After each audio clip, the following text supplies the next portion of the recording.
당대표 결정이라 할지라도요, 헌법과 법률에 근거하지 않은 거는 탄핵도 되고 그런 거 아닙니까? 탄핵이라는 용어는 좀 적절하지 않았던 것 같고, 당의 그 화합과 단결에 해가 될 만한 운동은 절대로 하지 말라고 아주 당부를 했습니다. 단순히 우발적인 상황은 아니었을 거라는 생각이 있고 참 당황스럽습니다. 모든 면에서.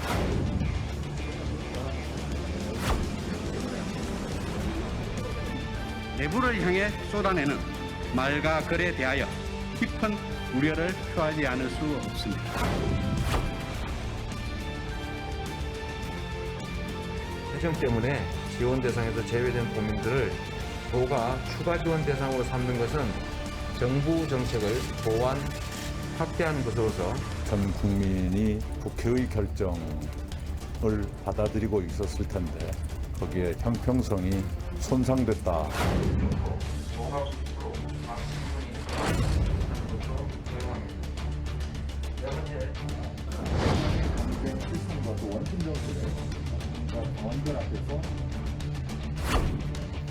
안녕하세요. 이태선의 중독과 회복의 시간입니다. 참 요즘 한국의 그 정치 상황을 바라다 보면서 정말 서로가 서로를 폄훼하고 비난하고, 그리고 그 정치적인 그 모함, 이런 것들이 난무한 그런 현실을 바라다 보면서 참 마음이 착잡합니다. 참 우리 한국 사회의 인격이 바로 선 정말 정치 리더십은 과연 힘든 것인가? 한국의 정치라고 하는 것이 바로 그런 식으로밖에 살아남을 수 없는 것인가? 그런 부정적인 사람과 사람 사이의 그 갈등을 기초로 해서 권력을 잡는 것이 한국의 그 정치적인 그런 생리인지 참으로 답답하기 그지없습니다. 왜 그렇게 그런 식의 정말 부정적이고 미성숙한 그런 심리 속에서밖에는 우리가 살 수 없는 것인지요. 좀 멋있고, 그리고 자신에 대해서 정정당당하고 자긍심이 이렇게 돋보이는 그런 리더십, 그런 중후함, 그런 것들은 우리는 보일 수 없는 것일까요? 자, 오늘 여러분들과 함께 말씀을 나누고 싶은 것은 바로 사람이 타인을 비난하고 폄훼하고 싶은 그런 심리들은 과연 도대체 어떻게 만들어지는 것일까? 심리적으로 한번 고찰해 보고자 하는 것입니다.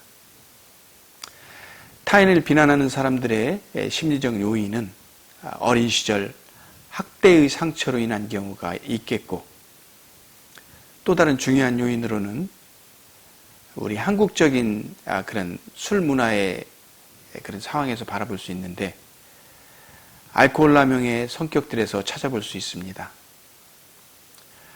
어린 시절의 학대의 경우는 다양한 경험들을 예로 들 수가 있겠는데, 또래 친구들로부터 자신의 용모나 행동으로 인해서 심한 놀림감이 되었던 그런 수치스러운 어린 시절이 있었다거나, 또는 부모들로부터의 상처, 그러니까 실수를 용납하지 못하는 부모의 핀잔과 꾸지람, 정도가 심한 체벌, 그로 인한 아픈 상처들로 인해서 자존감이 훼손되어서 훗날 다른 사람들의 자신과 다른 견해로부터 습관적으로 자신을 방어하고 타인을 비난하는 성격으로 굳어지게 되는 그런 작용을 하게 됩니다. 참 그러고 보면 어린아이의 그 마음을 우리가 얼마나 조심스럽게 다루어야 하는지를 절감하게 됩니다. 그것이 훗날 어른이 되어서 나타나는 그 사람의 부정적 성품의 바탕이 되는 것이니까요. 우리가 한국의 교육에 심각한 문제점이 있다라고 말하는 이유가 바로 여기에 있다고 보아도 과언은 아닐 겁니다. 사람을 실수하면 안 된다라고 하는 완벽주의에 빠지게 만드는 세계 최고의 경쟁 방식의 교육 제도는 지금 우리 한국인들을 무슨 문제만 불거졌다 하면은 자신은 책임이 없다라고 하는 그런 습관적 자기 변명만이 횡행하고 있는 이유이기도 합니다.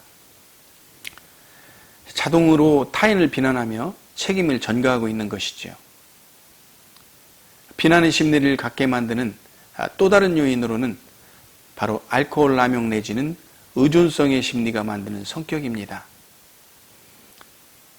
따지고 보면 알코올뿐만 아니라 마약이라든지 도박, 기타 행위 중독에 빠져서 균형적이고 생산적 삶을 영위하지 못하는 사람들에게 타인을 비난하는 심리가 지배적입니다. 이는 그렇지 않은 보통의 사람들과 비교해서 그 정도가 훨씬 심하다는 얘기입니다. 왜 그렇겠습니까? 중독의 심리에 빠져 있지 않은 사람들은 일반적으로 삶을 살아가면서 그리 큰 실수들을 하지 않고 삽니다. 소소한 일상생활에서부터 삶의 중요한 의사결정을 하는 과정에서 상식적이고 또 자신에게 피해를 끼치지 않으려 하는 이성적이고 합리적인 결정을 하며 살아가는 것입니다. 하지만 무엇인가에 탐닉되어서 정신이 팔려있는 사람들은 그들의 의사결정 과정에서 많은 허점과 실수를 남발하며 살게 됩니다. 이런 자신에 대한 무의식의 수치심이 내재되어 있고 그런 심리는 자연적으로 타인의 행위나 결정에 관해서 습관적으로 비난함으로 인해서 자신은 남들보다 우월하다는 생각을 갖고 싶어 하는 것이죠.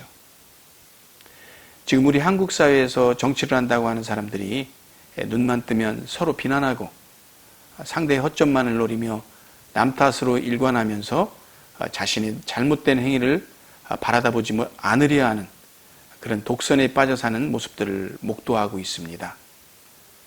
엊그제 서로 협력하자며 기분 좋게 술잔을 기울이던 그런 사람들이 오늘에 와서는 적이 되는 그런 희한한 성격들을 우리는 일상의 다반사로 목도하게 되지요.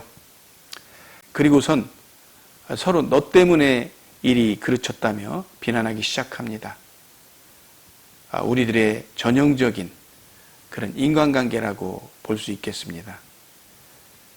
심지어 과거 정권을 탓하며 오늘 자신들의 행위를 합리화하기도 합니다.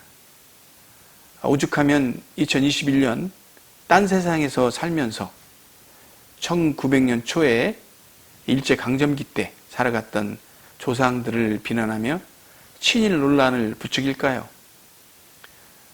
술을 과도하게 마시는 알코올 의존성의 심리와 그리고 어린 시절 가정과 학교, 사회로부터 학대받았던 상처받은 어린 자아가 여전히 내면에서 미성숙한 삶을 만들어가는 그런 심리적 아노미 상태에 빠져 있다라고 분석해 봅니다. 자, 여러분, 지금 우리 한국 사회 술 의존성과 상처받은 어린 자아를 치료하고 회복해야 하는 이유가 바로 여기에 있다라고 말한다면 과언일까요? 자신의 삶이 남에게 손가락질 받을까봐 두려워하며 완벽하게 보이고자 자꾸만 남을 비난하며 책임을 전가하면 그뿐이라는 어리석은 삶을 살아가는 것이 혹시 내가 아닐까 살펴보고 변화해 나가는 그런 삶. 내가 내 자신의 행동으로 인해서 타인과 사회에 무리를 일으키지 않으려 하는 자신과의 진실된 관계를 맺고 살아가는, 다시 말해서 자신의 행동에 책임을 지려 하는 사람이 바로 성숙한 인생을 만들어가는 의미 있고 진정 행복한 삶이라는 것을 우리가 인식하기를 바라봅니다. 이태선이었습니다. 감사합니다.